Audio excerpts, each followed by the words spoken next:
Hello end developer, আসসালামু আলাইকুম, শুভেচ্ছা জানাচ্ছি আমি নীরব। সো আজকে আমার আলোচনার বিষয়বস্তু হচ্ছে যে রিসাইকেলার ভিউয়ের যে বাকি অংশটুকু আছে ওটা তার সেকেন্ডতম পার্ট আজকে।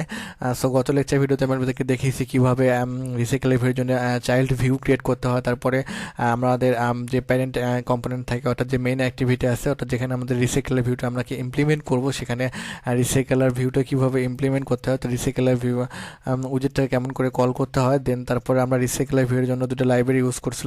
এই লাইব্রেরিগুলো যদি আপনারা এখান থেকে দেখে দেখে ইচ্ছে করলে টাইপ করতে পারেন। অবশ্যই এটা আপনার অ্যান্ড্রয়েড স্টুডিওর ভার্সন ভেদে একটু আলাদা হতে পারে। যদি আপনি এপিআই লেভেল যদি আপনার এখান থেকে 29 না যদি 28 হয়, সেক্ষেত্রে আপনার এপিআই লেভেলটা অর্থাৎ এখানে এই হচ্ছে যে লাইব্রেরি ইয়েটা করতে একটু ভিন্ন হবে। সো আপনারা একটু চেক করে নেবেন। সো চলুন আজকে আমরা মডেল ক্রিয়েট করব। আচ্ছা, মডেল কেন ব্যবহার করা? মডেল ব্যবহার করার কারণ হচ্ছে যে আমাদের যেখানে যে ভিউটা থাকবে এই ভিউগুলোকে সে একটা জাভা ক্লাসের মাধ্যমে আমাদের অ্যাডাপ্টারে পাঠানোর জন্য মূলত আমরা মডেলটা ব্যবহার করে থাকি। সো আমাদের মডেলের মধ্যে দুইটা যাবে, একটা হচ্ছে যাবে ইমেজ যাবে, দেন একটা যাবে হচ্ছে টেক্সট। সো ইমেজটা এখানে অলওয়েজ হচ্ছে যে ইন্টিজার হিসেবে কাউন্ট করে। সো আমরা এখানে বলে দেবো যে ইন্টিজার ইমেজ। আর হচ্ছে যে টেক্সটটা সবসময় স্ট্রিং কাউন্ট করে, সেজন্য আমরা বলে দিলাম এখানে টেক্সট, এবং এটা স্ট্রিং টাইপের নিতে হবে। নেওয়ার পরে আমাদের কিবোর্ড থেকে ওয়াল্টার ইনসার্ট যখন প্রেস করব, ওয়াল্টার ইনসার্ট প্রেস করার পরে আমাদের এই মডেলটা একটা কনস্ট্রাক্টর ক্রিয়েট করতে হবে। এই কনস্ট্রাক্টর কি করবে? এই কনস্ট্রাক্টর হচ্ছে যে আমাদের এখানে যে চাইল্ড ভিউ আছে সেই চাইল্ড ভিউটাকে সে রিসিভ করবে। কনস্ট্রাক্টর ক্রিয়েট করলাম। আচ্ছা, কনস্ট্রাক্টর ক্রিয়েট করার পরে আমাদের এই যে দুটো যে আমাদের মডেল আছে, মডেলের ভিতরে যে দুটো আইটেম আছে, সেই দুটো আইটেমের জন্য আমাদের গেটার এবং সেটার ক্রিয়েট করতে হবে। এজন্য আমাদের কিবোর্ড থেকে আবার আমরা ওয়াল্টার ইনসার্ট প্রেস করার পরে আমাদের এখানে 4 নম্বর অপশন দেখতে পাচ্ছেন, গেটার অ্যান্ড সেটার। আমরা এখানে গেটার অ্যান্ড সেটারে যাওয়ার পরে আমাদের এই দুই আইটেমের জন্য আমরা গেটার অ্যান্ড সেটার ক্রিয়েট করব। ওকে ফাইন, আমাদের অলরেডি মডেলটা তৈরি করা হয়ে গেছে। চলুন আমরা আমাদের এখন অ্যাডাপ্টার তৈরি করব। অর্থাৎ আমাদের এখান থেকে আমি আপনাদেরকে সেকেন্ড ভিডিওতে দেখিয়েছিলাম, অর্থাৎ রিসাইকেলার ভিউ ইন্ট্রোডাকশনে, যে কী করে একটা রিসাইকেলার ভিউ তৈরি করতে হয় এবং একটা রিসাইকেলার ভিউয়ের কী কী অংশ থাকে। আমরা অলরেডি আমরা চাইল্ড ভিউ তৈরি করা হয়ে গেছে, চাইল্ড মডেল তৈরি করা হয়ে গেছে, আমাদের প্যারেন্টটাও কমপ্লিট হয়ে গেছে। এবার আমরা অ্যাডাপ্টার তৈরি করব। সো আমি চলে যাচ্ছি আমার জাভা ফাইলে। আমি এখানে যাওয়ার পরে আমি নাম দিচ্ছি adapter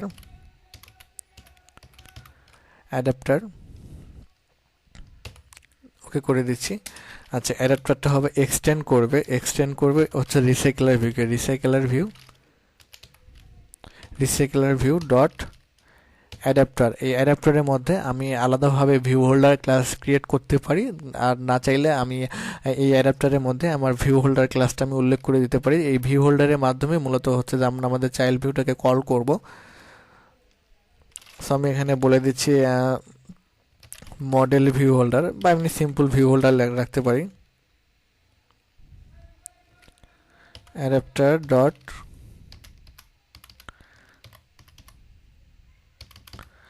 view holder. Okay fine, দেখতে পাচ্ছেন এখানে এরর আসছে। এরর আসার কারণ হচ্ছে যে আমরা যখন এটাকে এক্সটেন্ড, রিসাইকেলের একটা অ্যাবস্ট্রাক্ট ক্লাস, আমরা এটা যখন এক্সটেন্ড করছি তখন এর নিজস্ব কিছু মেথড আছে, সেই মেথডগুলোকে আমাদের অবশ্যই ইমপ্লিমেন্ট করতে হবে। এই জন্য আমাদের কিবোর্ড থেকে আমরা ওয়াল্টার ইনসার্ট প্রেস করার সাথে সাথে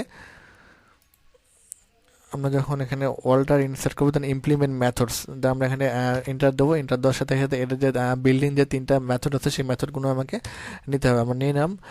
নেওয়ার পরে আমাদের ভিউ হোল্ডারটা এখানে ক্রিয়েট করতে হবে। এজন্য আমাদের আবার কিবোর্ড থেকে ওয়াল্টার ইন্টারপ্রেস করবো। ওয়াল্টার ইন্টারপ্রেস করার সাথে সাথে দেখবেন যে ক্রিয়েট ক্লাস ভিউ হোল্ডার, আমরা ভিউ হোল্ডারটা ক্রিয়েট করে নিলাম। ওকে ফাইন, তারপরে আরও এরর আসতেছে। তারপরে আমরা আবার ওয়াল্টার ইন্টারপ্রেস করবো। ইন্টারপ্রেস করার সাথে সাথে দেখবেন যে ভিউ হোল্ডার এক্সটেন্ড, আর রিসাইকেলার ভিউটাকে সে এক্সটেন্ড করবে। আমরা আবার করলাম, দেন আমরা আবার ওয়াল্টার ইনসার্ট প্রেস করবো। ওয়াল্টার ইনসার্ট প্রেস করে ক্রিয়েট কনস্ট্রাক্টর ম্যাচিং সুপার আমরা এন্টার করবো। বাস, আমাদের ভিউ হোল্ডার তৈরি করা হয়ে গেছে। এখন এই ভিউ হোল্ডারের মধ্যে আমরা যে আমাদের এখানে যে চাইল্ড ভিউটা আছে, এই চাইল্ড ভিউয়ের যে উইজেটগুলো আছে, ওটাতে একটা ইমেজ ভিউ আছে, দেন একটা টেক্সট ভিউ আছে। এগুলোকে আমরা আমাদের এই ভিউ হোল্ডার অর্থাৎ ভিউ হোল্ডারের মধ্যে এগুলো ইনিশিয়ালাইজ করবো। সো আমি চলে যাচ্ছি ভিউ হোল্ডারের মধ্যে আমার যাবে হচ্ছে একটা ইমেজ ভিউ। আমি এটার নাম রেখে দিচ্ছি ইমেজ।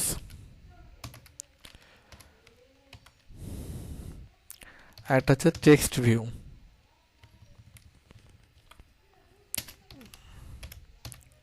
টেক্সট। এবার এগুলোকে আমরা ইনিশিয়ালাইজ করব, অর্থাৎ ইমেজ ইকুয়াল আমরা নর্মালি যখন আমাদের অ্যাক্টিভিটিতে যখন আমরা ইনিশিয়ালাইজ করি তখন আমরা শুধুমাত্র সেই ভ্যারিয়েবলটার নাম দিই, ভ্যারিয়েবলটার নাম দেওয়ার পরে আমরা equal find view by ID দিয়ে দিই। বাট এখানে আমি যখন ভিউ হোল্ডারের মধ্যে যখন আমি ইমপ্লিমেন্ট করব তখন আমাকে অবশ্যই এখানে যে আইটেম ভিউ দেখতে পাচ্ছেন সুপার ডট আইটেম ভিউ, অর্থাৎ এই ভিউটাকে এখানে উল্লেখ করে দিতে হবে, তা না হলে কিন্তু হবে না। অর্থাৎ আইটেম ভিউ ডট এখন find view by ID, find view by id r dot id dot আমি হচ্ছে ইমেজের মধ্যে ইমেজ ভিউ চাইল্ড নামে যে আইডিটা নিয়েছিলাম আমরা আপনাদেরকে, এখন যদি আমরা ইমেজ ভিউ আইডি চাইল্ডটা দিই তাহলে এখানে দেখতেই পাচ্ছেন যে আমাদের ভিউয়ের মধ্যে যে ইমেজের যে আইডিটা নিয়েছিলাম আমরা ভিউ হোল্ডারের মধ্যে সেই আইডিটাকে ইনিশিয়ালাইজ করলাম। আমরা একইভাবে আমাদের টেক্সটটাকে ইনিশিয়ালাইজ করে নেব, text equals to item view dot find view by id r dot id dot text view id। Okay fine, এগুলোকে আমাদের ইনিশিয়ালাইজ করা কমপ্লিট হয়ে গেল। এখন এই অ্যাডাপ্টারের মধ্যে আমাদের বেশ কয়েকটা জিনিস পাস করতে হবে, সেটা হচ্ছে একটা কনটেক্সট পাস করতে হবে, কনটেক্সট আবার একটা বিল্ডিং ক্লাস, তার মধ্যে যাবে আমরা একটা অ্যারে লিস্ট তৈরি করব, যে অ্যারে লিস্টের মধ্যে আমাদের এই মডেলটা বারবার রিটার্ন হবে সেই অ্যারে লিস্টের মধ্যে। সো মেথড থেকে আমি একটা অ্যারে লিস্ট ক্রিয়েট করে নিচ্ছি, অ্যারে লিস্ট, এবং এই অ্যারে লিস্টের মধ্যে আমরা যে মডেল নামে যে ক্লাসটা ক্রিয়েট করছি সেই ক্লাসটা এখানে দিয়ে দেবো, অর্থাৎ মডেল।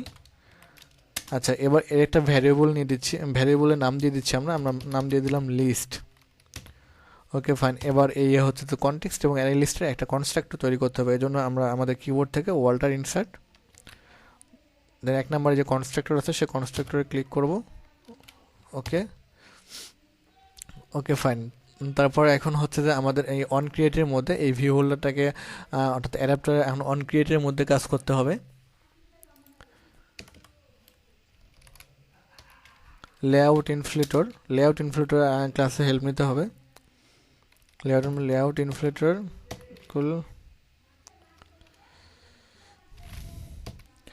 এই লেআউট ইনফ্লেটরটাকে একটা ভিউ ক্লাসে একটা ভ্যারিয়েবলের মধ্যে রাখতে হবে। ভিউ আমি এখানে বলেছি view equals to layout inflater dot from, এখানে বসে হচ্ছে কনটেক্সটটা যাবে আমাদের ডট ইনফ্লেট দিয়ে হচ্ছে যে আমাদের যে চাইল্ড যে ভিউটা আছে সেই ভিউটাকে আমরা এখানে দিয়ে দেবো আর ডট লেআউট ডট, এখানে চাইল্ড মডেল ভিউ দেখতে পাচ্ছেন, আমরা এখান থেকে চাইল্ড মডেল ভিউটা দিয়ে দিব। তারপরে এর মধ্যে আরও যেটা জিনিস যাবে সেটা হচ্ছে যে আমার এখান থেকে অর্থাৎ এই অন ক্রিয়েট ভিউ হোল্ডারের মধ্যে আমার যে ভিউ গ্রুপটা আছে সেই ভিউ গ্রুপটা হচ্ছে যে প্যারামিটারটা পাস হবে, দেন হচ্ছে যে ভিউ টাইপ প্যারামিটারটা পাস হবে। আমি এখান থেকে আমাদের ভিউ গ্রুপটা হচ্ছে প্যারেন্ট, ভিউ টাইপটা হচ্ছে আমরা ফলস করে দেব। ওকে, এবারে আমাদের এখানে রিটার্ন নাল থাকা যাবে না, রিটার্ন হবে হচ্ছে যে আমাদের যে ভিউ হোল্ডার আছে সেই ভিউ হোল্ডারের মাধ্যমে আমরা এই ভিউ ক্লাসের ভ্যারিয়েবলটাকে দিয়ে দিব। সো রিটার্ন করবে হচ্ছে যে ভিউ হোল্ডারের মধ্যে যাবে হচ্ছে ভিউ, এখানে এরর আসতেছে কারণ আমাদের এখানে রিটার্নের পরে নিউ কিওয়ার্ডটা ইউজ করতে হবে, নিউ। ওকে ফাইন, দেন তারপরে এখানে গেট আইটেম কাউন্টে কি করবে, অর্থাৎ আমার অ্যারে লিস্টের যে সাইজ থাকবে সেই সাইজ অনুযায়ী সে কাউন্ট করবে। এজন্য আমাকে এখানে রিটার্নের 0 না রেখে আমাকে এখানে বলে দিতে হবে যে লিস্ট, অর্থাৎ আমরা অ্যারে লিস্টের dot size. Okay fine, then on বাইন্ডে আমরা কি করব, অন বাইন্ডে আমাদের এই যে ভিউগুলো আছে অর্থাৎ যে চাইল্ড ভিউ আছে এই চাইল্ড ভিউগুলোকে আমরা হচ্ছে যে অন বাইন্ডের মধ্যে সেট করে দেব। আমরা যখন ইমেজ সেট করব তখন ইমেজটা তো ইন্টিজার টাইপ, আমরা নর্মালি কিন্তু ইমেজটা সেট করতে পারবো না। এই যে আমাদের ইমেজটা সেট করার জন্য দুটো লাইব্রেরি ইউজ করতে হবে, একটা হতে পারে সেটা গ্লাইড লাইব্রেরি, দেন একটা হচ্ছে সেটা পিকাসো লাইব্রেরি। আমরা এই লাইব্রেরিটা একটু কপি করে নিয়ে আসি। ফাইন, আমি এখানে পিকাসো ইউজ করতেছি, আপনারা চাইলে গ্লাইড ইউজ করতে পারেন। গ্লাইড অর্থাৎ গ্লাইড বা পিকাসো ইউজ করার কারণ হচ্ছে যে আমাদের ভিউয়ের মধ্যে যে আমরা যে ইমেজগুলো লোড করব সেগুলোকে লোড করানোর জন্য আমাদের এই পিকাসো বা গ্লাইড লাইব্রেরিটা প্রয়োজন। আমরা এটাকে সিঙ্ক্রোনাইজ করে দিচ্ছি। ওকে ফাইন, আমরা চলে যাচ্ছি আমাদের অ্যাডাপ্টারে।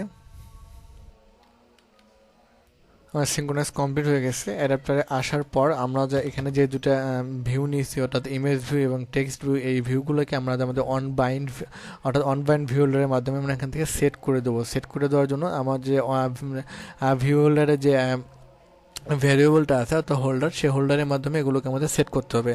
অর্থাৎ হোল্ডার ডট আমরা কি করব, টেক্সটটা সেট করব, কি আমরা এখান থেকে ডাইনামিক সেট করব, অর্থাৎ আমাদের মেইন অ্যাক্টিভিটি থেকে আমরা ঠিক যেভাবে দেবো সেভাবে আমাদের টেক্সটটা সেট হবে। অর্থাৎ holder dot text dot set টেক্সটটা অ্যারে লিস্ট অনুযায়ী সেট হবে। সো সেজন্য আমরা সেট টেক্সট এবং এই যে আমাদের অ্যারে লিস্টটা আছে সেই অ্যারে লিস্ট এখানে পাস করে দেবো। অর্থাৎ সেট টেক্সটটা আমাদের অ্যারে লিস্টটা যে ভ্যারিয়েবল আছে লিস্ট ডট গেট, এটা হচ্ছে এর পজিশনটা ধরবে। পজিশনটা হচ্ছে আমার এখানে ইন্টিজার টাইপের আছে, আমরা পজিশনটা দিয়ে দেবো। অর্থাৎ get position dot get text. এই গেট টেক্সটটা কোথা থেকে আসছে? এই গেট টেক্সটটা আসছে এই যে আমরা এখানে যে মডেল ক্রিয়েট করছিলাম সেই মডেলে আমরা এই যে বলে দিয়েছিলাম যে হচ্ছে যে এই যে গেট টেক্সটটা দেখতে পাচ্ছেন সে রিটার্ন করতেছে শুধুমাত্র টেক্সট। আমরা একইভাবে পিকাসোর জন্য অর্থাৎ ইমেজের জন্য আমরা ইমেজটা সেট করে দেবো। এজন্য আমাকে ইউজ করতে হবে হচ্ছে যে পিকাসো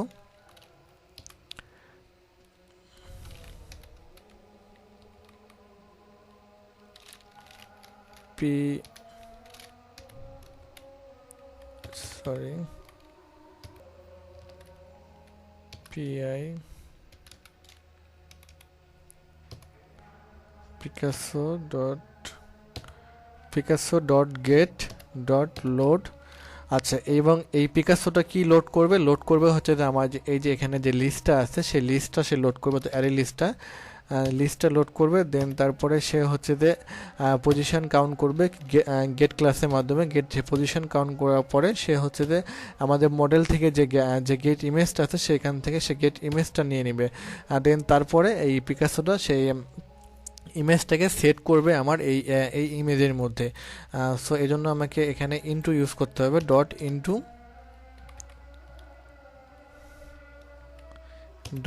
ইনটু এটা সেট করবে হচ্ছে যে ভিউ হোল্ডারের মধ্যে, অর্থাৎ হোল্ডার ডট ইমেজ, এই ইমেজের মধ্যে সেটাকে সেট করে দিল। ওকে ফাইন, আমাদের অ্যাডাপ্টার তৈরি করা কমপ্লিট। সো আমরা এখন চলে যাব আমাদের মেইন অ্যাক্টিভিটিতে, যেখান থেকে আমাদের রিসাইকেলার ভিউর ডেটাগুলো সেট করব। সো আজকে ভিডিওটা অলরেডি অনেক দীর্ঘ হয়ে গেছে। আপনারা যারা এতক্ষণ আমার এই ভিডিওটি দেখলেন, যদি ভিডিওটি ভালো লেগে থাকে তো অবশ্যই ভিডিওটিতে লাইক দিবেন। দেন আপনাদের আমি যখন যে বিষয় সম্পর্কে আপনাদেরকে করে দেখাই বা বুঝাই তখন সেই বিষয় সম্পর্কে এনি কাইন্ড অফ কোশ্চেন অবশ্যই আমাকে কমেন্টস বক্সে কমেন্টস করে জানাবেন। আর আমাকে অনুপ্রেরণা দেওয়ার জন্য অবশ্যই আমার চ্যানেলটি সাবস্ক্রাইব করে পাশে রাখবেন। সো ইনশাল্লাহ সামনের ভিডিওতে আমি আপনাদেরকে ফাইনালি RceclerView একদম টোটালি অ্যাপ্লিকেশনটি রান করে দেখাবো। সো সেই পর্যন্ত সবাই ভালো থাকবেন। বাই বাই, টাটা, আল্লাহ হাফেজ।